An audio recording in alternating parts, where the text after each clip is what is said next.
You are watching William Patterson University Television.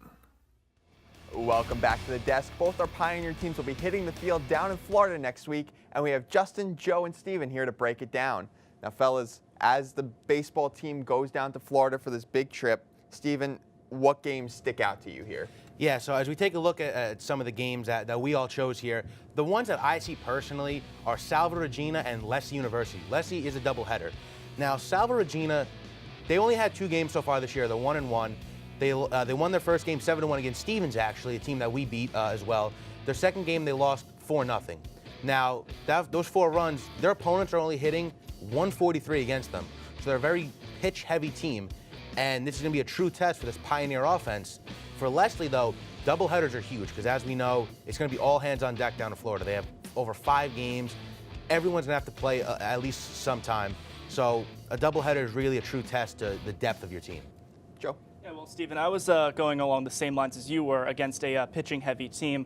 I had the game against Washington and Jefferson, as they've only given up 3 runs so far in their first 2 games. So I look for the Pioneers to try to get off to a good start. It's only their second game, so if they can, if they're able to, play well against the William Jefferson team, who went 28-16 last year, that's going to be a good thing for them going forward. For me, it has to be the first game that they're playing actually tomorrow, which is Wheaton College. Now, this game is really important for the Pioneers because they haven't played in 2 weeks, basically, since a lot of their games have been snowed out and canceled and whatnot. So it's important for them to come down tomorrow and really set the tempo for the games that they're going to be playing over spring break to really see where they're at because they've had an extended time off. And, okay, so we'll keep it with you, Justin. Steven brought up a good point that it will be all hands on deck on this trip. Everyone's going to have to play a lot. Yep. What under-the-radar players would you like to see step up big time here? Well, for me specifically, it's Eric Rosenberg. He's a relief pitcher, and like you said, Steven, it's a lot of games in a very short amount of time. Yes. So the starting rotation is going to be much smaller, which means you have to go to the bullpen. We saw in the game against Widener, he came and pitched 2 2/3, 1 hit, and he ended up getting the win. So he's been the anchor for the bullpen for the longest time throughout his career here at William Patterson. So it's really going to be interesting to see how he can lock down the bullpen for the games moving forward. Joe? I got a guy like Carlos Perez, the third baseman. A lot of attention goes to guys like Danny Carter and Matt Frere, a lot of big boppers in that lineup. But Carlos Perez, quietly, he was a second-team All-NJAC guy last year. So far, he's hitting .333. So, with his ability to come up in big games, as we saw against Rutgers Newark last year, I think he's going to have a big tournament down in Florida. I'm going to go with junior second baseman Vin Dorio. Now, the perfect way to describe this kid, he does his job. He came in as a substitute hitter in the Stevens game. Obviously, we were up 10-1 at that point. Yeah, I believe he struck out. The Widener game, though, he had a double and a walk. Now, the double started a 3-run inning rally. Like I said, he comes in, does his job, gets on base. He in 2018, he started 29 games. This kid had a 1,000 fielding percentage at second base. He didn't make an error. He's a great substitution piece. Wherever you throw him in, he's going to make big plays for your team. Now, switching fields from the baseball team to the softball team, they also have a tournament, the Spring Games tournament down in Florida. Joe, we'll go to you for this one. What games stick out to you for them? The game against UMass Dartmouth is going to be huge for them. Last year, UMass Dartmouth, they went 24-15, and they went to the playoffs last year. They hit a resounding 13 home runs. So I have to kind of compare this to, because every team, they watch other teams' games, so they know what's going on. And for the NFL to take notice of you, you have to beat the Patriots, In the NBA, you have to beat the Warriors. So for William Patterson Pioneer softball team to go out, beat UMass Dartmouth in their first game of the season, it's going to be huge for them. Momentum and, gaining a name for themselves down there.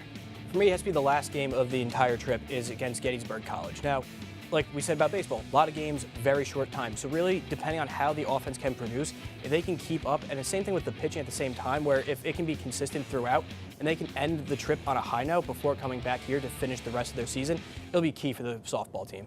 Steven, how about you? Okay, I cheated again. I picked 2 games at the same time. First game against Plymouth State University. It's the 4th game into the tournament. Plymouth State last year only averaged 4 runs a game. They're not a very good offensive team.